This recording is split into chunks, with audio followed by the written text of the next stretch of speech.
ओम गुरु सत्ताय नमः। परम पूज्य गुरुदेव वेद मूर्ति तपोनिष्ठ पंडित श्री राम शर्मा आचार्य वाङ्मय 31 संस्कृत संजीवनी श्रीमद् भागवत एवं गीता गायत्री मंत्र के साथ स्वाध्याय शुरू करते हैं। ओम भूर्भुवस्वः तत्सवितुर्वरेण्यं भर्गो दिवस्य धीमहि धियो यो नः प्रचोदयात्। स्नेह सलीला शक्ति स्वरूपा परम वंदन्या माताजी समर्पणम्। ओम वंदे भगवतीं देवीं श्रीरामं च जगद्गुरुं पादपद्मे तयोः श्रित्वा प्रणमामि मुहुर्मुहुः। मातृवत् लालित्री च पितृवत् मार्गदर्शिका नमोऽस्तु गुरुसत्तायै श्रद्धा प्रज्ञायुता चया भगवत्याः जगन्मातुः श्रीरामस्य जगद्गुरुः पादुकायुगले वन्दे श्रद्धा प्रज्ञास्वरूपयोः। नमोऽस्तु गुरुवे तस्मै गायत्रीरूपिणे सदा यस्य वाङ्मृतं हन्ति विषं संसारसंज्ञकम् असम्भवं सम्भव कर्तुमुद्धतं प्रचण्डझञ्झावृत्तिरोधसक्षमं युगस्य निर्माणकृते समुद्धतं परं महाकालं मुं नमाम्यहम्। त्वदीयं वस्तु गोविन्द तुभ्यमेव समर्पये तुभ्यमेव समर्पये। भेदभाव से विनाश। उन दिनों रात में युद्ध नहीं होते थे। अहमद शाह दुर्रानी और मराठों की सेनाएं भोजन व्यवस्था में लगी थी। अहमद शाह ने देखा कि मराठों की सेना में जगह जगह धुआं उठ रहा है। भेद जानने के लिए उसने गुप्तचर भेजे। उन्होंने वापस आकर बताया, महाराज, हिंदू लोग एक दूसरे का छुआ हुआ खाना नहीं खाते, सो सभी सैनिक अलग अलग भोजन पका रहे हैं। अहमद शाह ने कहा, जो जाति आपस में संगठित नहीं रह सकती उसको जीतना बहुत आसान है। उसी समय हमले की व्यवस्था बनाई गई। मराठे एकत्रित न हो सके और उन्हें मुंह की खानी पड़ी। समता के लिए प्रयास। भारत में अछूतोद्वार के कार्य को महात्मा गांधी ने व्यवहारिक रूप दिया। आज भारत में जो मानवीय समानता की भावना दृष्टिगोचर हो रही है वह बापू की ही देन है। हरिजन अछूतोद्वार के लिए गांधी जी ने कई तरह के आंदोलन चलाए। अखबार निकालकर जात पात की बुराइयों से जनता को अवगत कराया। महात्मा जी अपने दौरे के समय जहाँ भी जाते थे वे हरिजन बस्ती में ही ठहरा करते थे। अछूतोद्वार के लिए गांधी जी की तरह ही विनोबा भावे ने उनके कार्यक्रमों को आगे बढ़ाया। आर्य समाज के संस्थापक महर्षि स्वामी दयानंद जी ने गुण कर्म स्वभाव से वर्ण धर्म का प्रतिपादन किया और प्रचलित ऊंच नीच की मान्यताओं का घोर विरोध किया। विधर्मियों को धर्म दीक्षा। आर्य समाज के प्रसिद्ध सन्यासी स्वामी श्रद्धानंद की शुद्धि आंदोलन का कार्य प्रसिद्ध है। उन्होंने निम्न जाति के हिंदुओं को, जिन्हें ईसाई मुसलमान बना लिया गया था, पुनः शुद्ध करके हिंदुओं में महत्वपूर्ण स्थान दिलाया।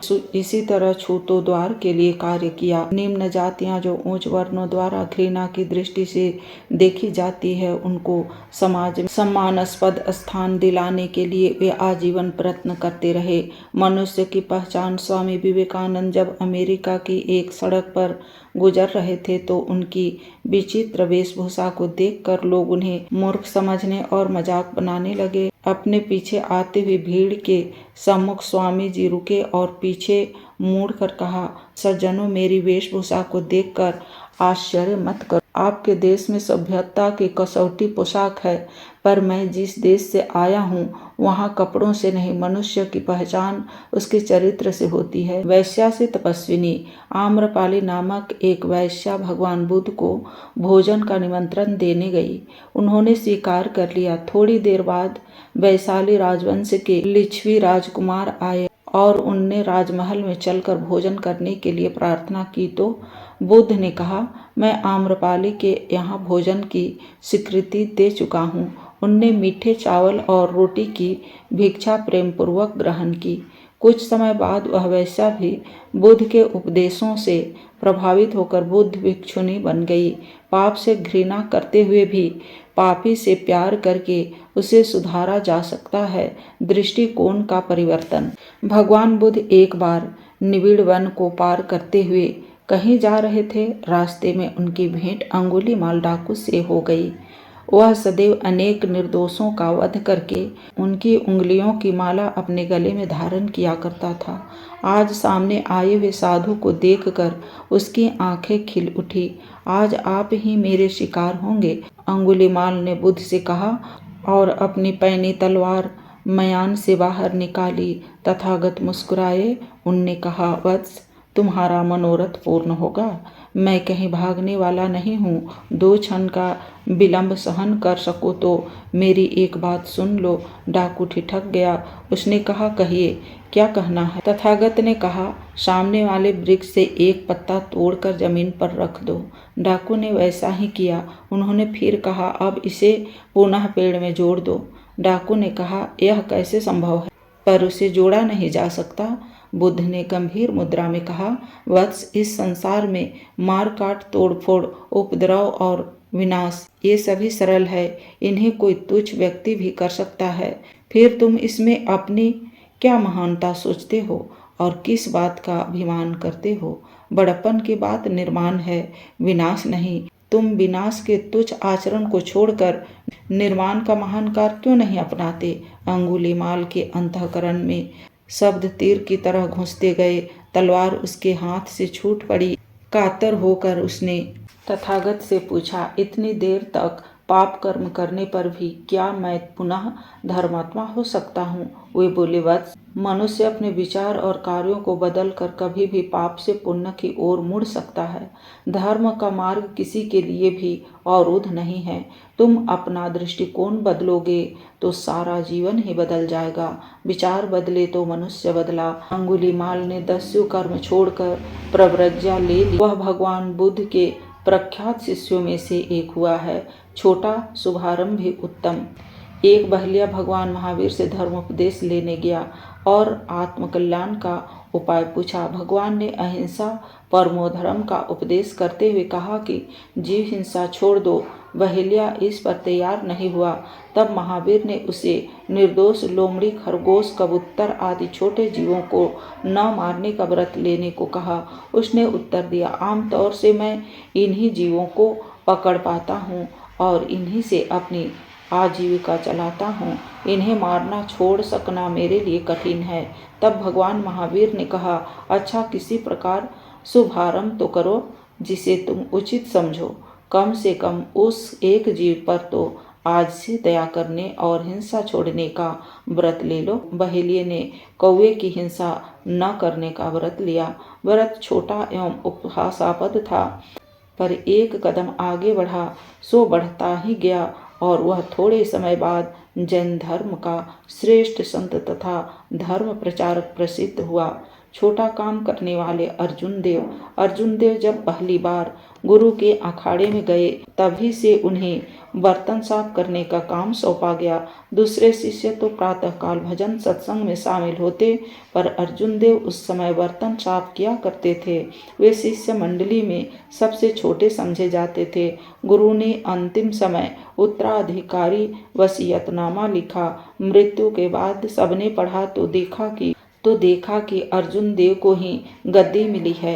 अपनी उत्कट सेवा भावना के द्वारा अर्जुन देव सिखों के 5वें गुरु बने। ये घटनाएं बताती है कि मनुष्य अपने आप को बदल सकता है, नीच से ऊंच और ऊंच से नीच बन सकता है। रावण विद्वान था, ब्राह्मण कुल में उत्पन्न हुआ था, पुलस्त्य और इसी का वंशज था, फिर भी दुष्कर्मों के कारण असुर चंडाल बन गया।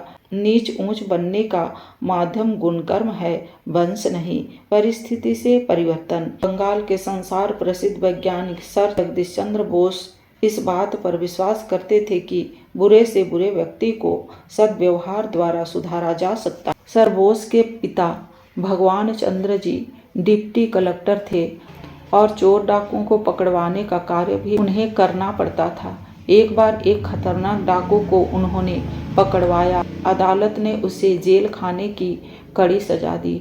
जब यह डाकू जेल से छूटकर आया तो वह जगदीश चंद्र के पास गया और कहने लगा, सुविधापूर्वक खर्च न चलने के कारण मुझे अपराध करने पड़ते हैं। यदि आप मेरा कोई काम लगवा दे तो मैं उत्तम जीवन व्यतीत कर सकूंगा। जगदीश अपनी दयालुता के लिए प्रसिद्ध थे। उनने उस डाकू को बिना अधिक पूछताछ किए अपने पास एक अच्छी नौकरी पर रख लिया। उस दिन से कभी उस डाकू ने कोई अपराध नहीं किया और मालिक के कुटुंब पर आई हुई आपत्तियों के समय उसने अपने प्राणों को खतरे में डालकर भी उनकी रक्षा की। स्वभावतः कोई व्यक्ति बुरा नहीं है, बुरी परिस्थितियां मनुष्य को बुरा बनाती है। यदि उसकी परिस्थितियां बदल दी जाए तो बुरे से बुरे व्यक्ति को भी अच्छे मार्ग पर चलने वाला बनाया जा सकता है। पत्थर कौन मारे? व्यभिचार के अपराध में एक स्त्री को पकड़ कर लाया गया।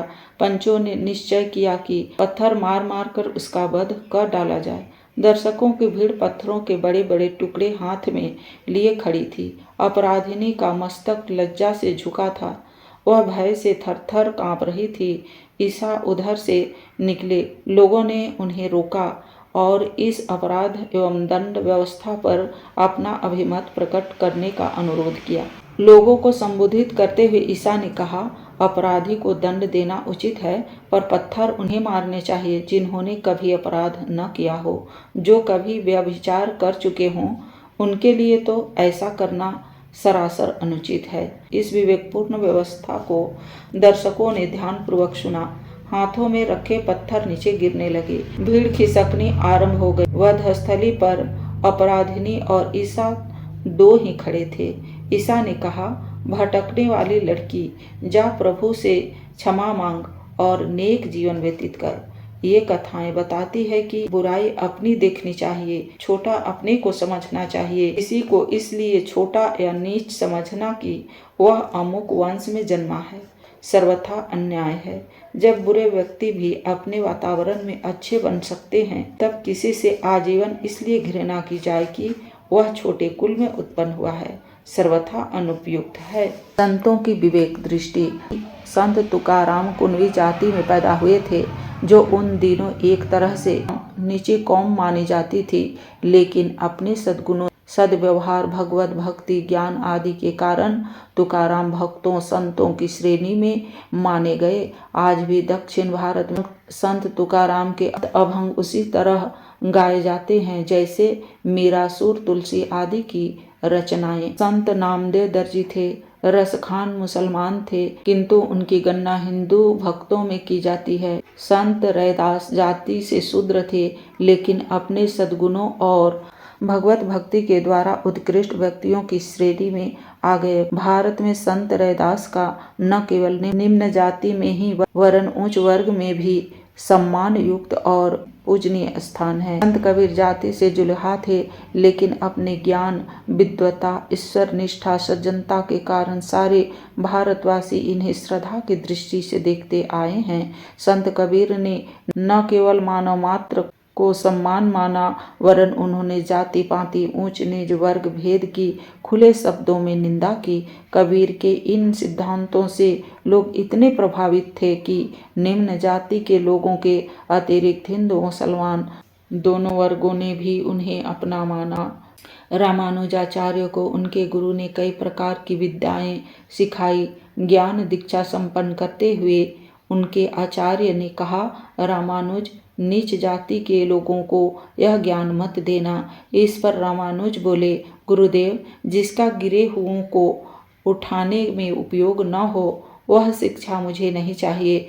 शिष्य की विशाल भावना देखते हुए आचार्य ने स्वेच्छा से उसका उपयोग करने की स्वीकृति दे दी। आगे चलकर रामानुज ने जाति पाति पर जोर न देकर सर्वसाधारण को ज्ञान का मार्ग दिखाया। उन्होंने छोटी कर्मों को भक्ति के मार्ग पर प्रवृत्त करके जीवन विकास की ओर प्रेरित किया। यवनाचार्य के बारे में कहा जाता है कि वे जाति से यवन थे और हिंदू धर्म ग्रहण करके केवल सामान्य व्यक्ति ही नहीं वरन आचार्यत्व की स्थिति प्राप्त की थी। महर्षि वाल्मीकि शूद्र जाति के थे। राहगीरों को लूटना, उनको मारकर धन अपहरण करना, ऐसे हिंसक और क्रूर कर्मों में वे लगे रहते थे। लेकिन नारद आदि ऋषियों के सत्संग से उन्हें ज्ञान प्राप्त हुआ और वे आत्म साधना में संलग्न हो गए। उन्होंने अपने जीवन को विकसित करने के लिए घोर तप किया और महर्षि वाल्मीकि बन गए। शुभ कर्मों और सद्गुणों से एक नीच व्यक्ति भी महान बन जाता है। फूट और उसके दुष्परिणाम। जात पात के अंतर्गत छोटे बड़े की, ऊंच नीच की भावना से फूट फैलती है, एक दूसरे को अलग करती है। एक देश में अनेक देश, एक समाज में अनेक समाज, एक वर्ग जाति में अनेक जाति उत्पन्न करती है। इस फूट का दुष्परिणाम पिछले दिनों सारे समाज को भोगना पड़ा है और हमें 1000 वर्ष की गुलामी का दंड भुगतना पड़ा है। अब समय आ गया है कि अलगाव के दुष्प्रवृत्तियों के खतरे को समझा जाए और उनसे पिंड छुड़ाने का प्रयत्न किया जाए। इस संदर्भ में निम्न कथाओं का मनन करना चाहिए। विभीषण रावण से क्रुद्ध होकर राम से जा मिले। उनने लंका का सारा भेद बता दिया। फलस्वरूप असुर वंश का नाश हो गया। जयचंद मोहम्मद गौरी से जा मिला और भारत के सब राजाओं की कमजोरी उसे बता दी। उस भेद से लाभ उठाकर ही मुसलमान थोड़े प्रयत्नों से इतनी आश्चर्यजनक विजय प्राप्त कर सके। राजपूतों में से बहुत से मुसलमानों से जा मिले थे। यही कारण था कि वे इतने लंबे समय तक भारत को गुलाम बनाए रह सके। अंग्रेजों को यहाँ के प्रतिभाशाली लोगों का सहयोग न मिला होता तो वे इतनी थोड़ी संख्या में थे कि इतने दिन तक हमारा शोषण कर सकने में कभी सफल न होते। शक्ति सिंह और राणा प्रताप में फूट पड़ जाने से ही चित्तौड़ का पतन हुआ था।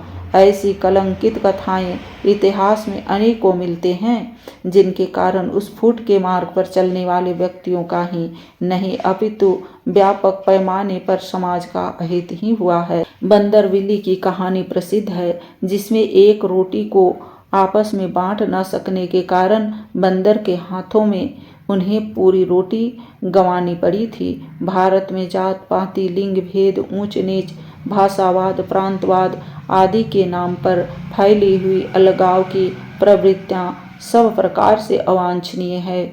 उनका जितनी जल्दी अंत हो, एकता की भावनाएं जितनी जल्दी उदय हो, उतना ही उत्तम है। इस संदर्भ में निम्न कथाओं का मनन करना चाहिए। सांप्रदायिकता से हानि। एक बार एक ब्राह्मण, क्षत्रिय, वैश्य और शूद्र कहीं जा रहे थे।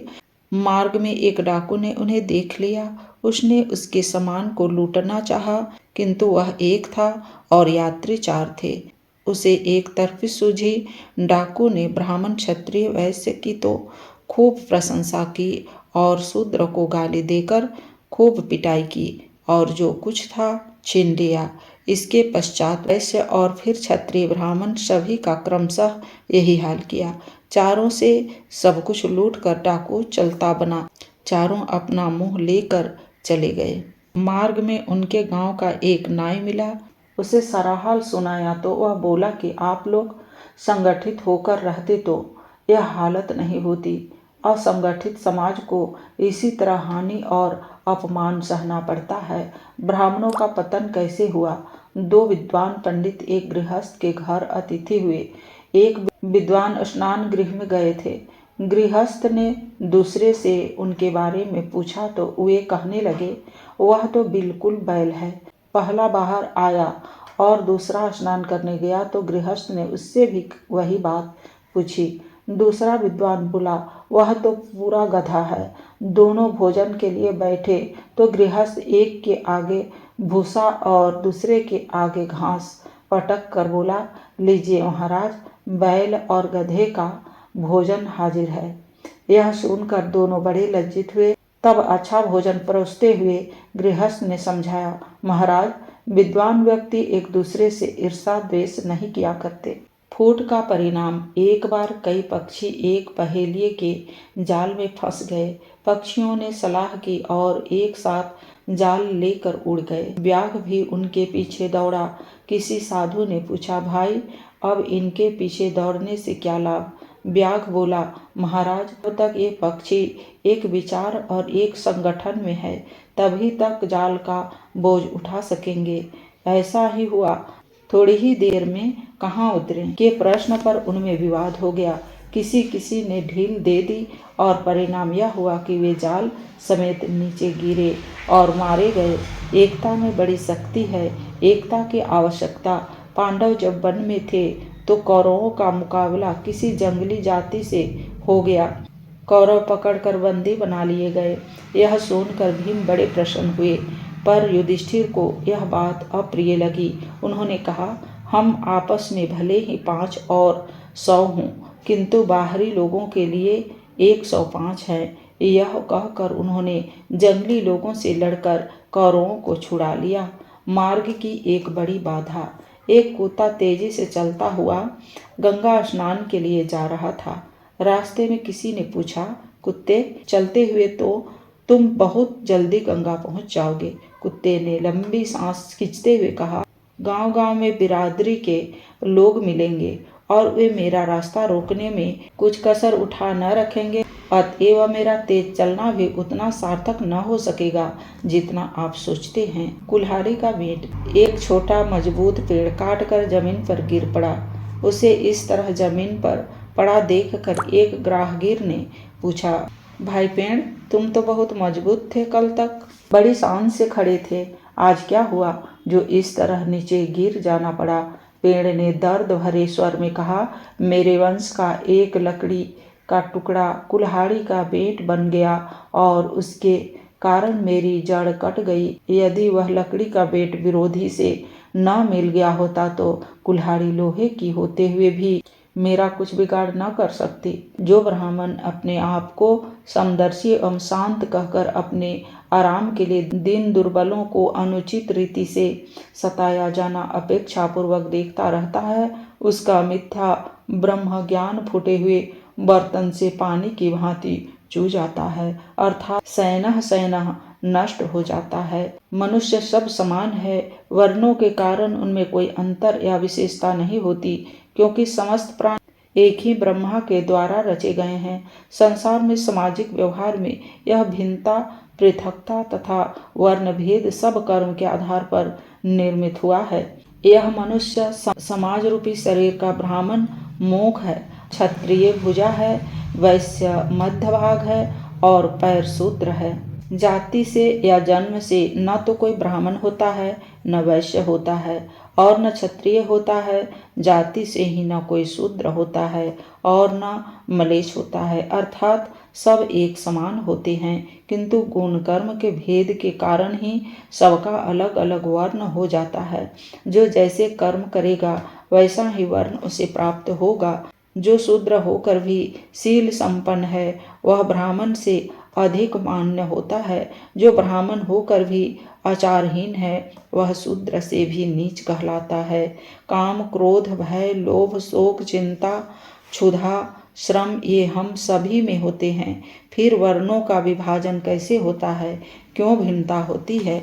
स्वेद, पसीना, मल मूत्र, श्लेष्मा, कफ, पीत और शोणित ये सभी चीजें सब मनुष्यों के शरीर में ही समान रूप से हैं और सबका शरीर ही नष्ट होता रहता है।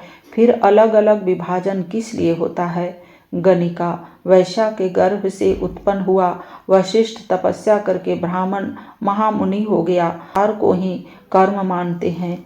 व्यास मुनि वैकर्त्य से उत्पन्न हुए थे तथा पराशर सौपाकी से उत्पन्न हुए थे, परंतु शुभ कर्मों के कारण ब्राह्मण हो गए। इसी प्रकार अन्य भी बहुत से अब्राह्मण मनुष्य ब्राह्मण हो गए। विश्वामित्र, वशिष्ठ, मतंग और नारद आदि मुनि तप विशेष करने के कारण ही उत्तमता को प्राप्त हो गए, जाति से नहीं।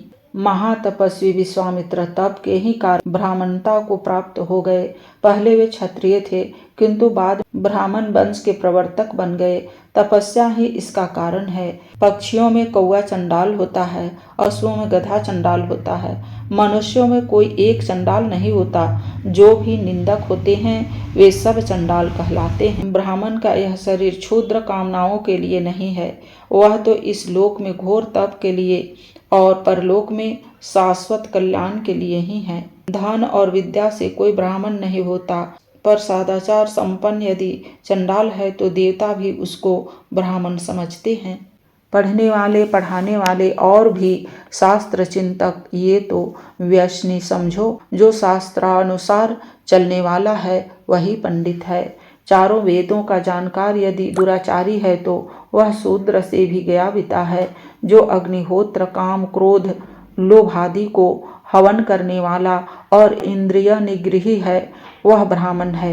यहाँ बहुत से नेता होते हैं और सभी अपने आप को पंडित समझने वाले तथा अहंकारी होते हैं और सभी अपनी प्रशंसा चाहते हैं। वह समाज शीघ्र ही नष्ट हो जाता है।